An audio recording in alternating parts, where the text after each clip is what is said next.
आता बघा एक दोन बायकांचे व्हिडिओ बघितले मी.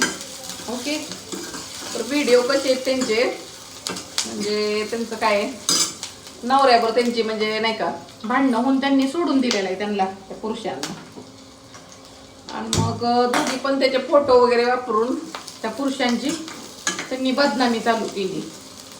ओके, तर मग आता दोघींच्या पण नाही का सोडून दिलेले, म्हणजे आता ते सोडून दिलेले आहेत ना.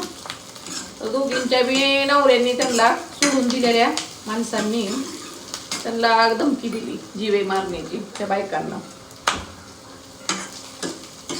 तर हे खूप धोकादायक आहे, कारण अशी माणसं क्रिमिनल माइंडेड असते. ओके, त्याच्यासाठी तुमच्या मागं खूप मोठी पॉवर लागते. कोण तुम्हाला बॅकिंग वगैरे आहे का चांगलं मोठं, तर तुम्ही अशा पुरुषांची बदनामी करून लढू शकता. आणि काय पोलीस केस केली तरी काय पोलिस काय करणार आहेत, तेवढ्या पुरतं हे करतात. ते माणूस उद्या आपल्या मागावर राहिला, कधी मागणे येऊन काटा काढला तर उद्या काय कोण काय करणार आहे, लोक वगैरे पोलीस. त्यापेक्षा असं करू नका, कारण कुणाला पण राग येणं साहजिक आहे. बदनामी करणे म्हणजे फोटो वापरून ते, त्यापेक्षा तुम्ही नाही का कोर्टातनं नुकसान भरपाई घेऊ शकता ना डायरेक्ट त्यांच्याकडनं. इथं काय मिळणार आहे बदनामी करून उगाच एखाद्याचा कुणाचा तर जीव जायचा. ओके, लय बेकार असतं हे असलं, सांगते तुम्हाला. रागात आता मध्ये एक इंस्टाग्रामवर बाई होती बघा, दोघांचं इंस्टाग्रामवर भांडणं चालू होती. त्यांचं बी असंच होतं, काय तर लग्न झालं ना, अशी भांडण परत सोडून दिलं एकमेकांना. त्या बाईनं काटा काढला.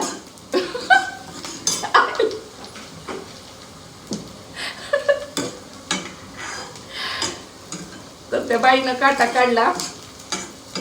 तर आता तुम्ही शहाणे असले तर असं करू नका. काय पैसे मिळवण्याची दुसरी पद्धत काहीतरी वापरा. बदनामी करून तुम्हाला वाटत असतील व्ह्यूज वगैरे मिळतात, लोक बघतात, पण ह्यात तुमच्या जीवाला खूप धोका आहे. क्रिमिनल माइंडेड आता कोणच असं गप बसत नाही.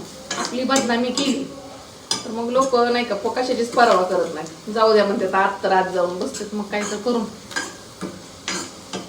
कशाला असं करायचं, द्या ना विषय सोडून. एक तर तुम्ही सोडले ना त्या व्यक्तीला, सोडले तर घ्या तुम्ही नुकसान भरपाई त्याच्याकडनं केस करून.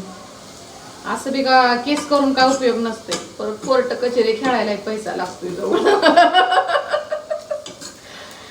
तुम्हाला काय वाटतंय, पोलीस स्टेशन मध्ये गेलं तिथनं पुढं कोर्टात असतंय, मग ती केस 20 वर्ष 10 वर्ष किती पण वर्ष लागू शकते, लगेच काय होत नसतंय. सगळ्यात आपापसात मिटवून घ्यायचं पर्याय मस्त.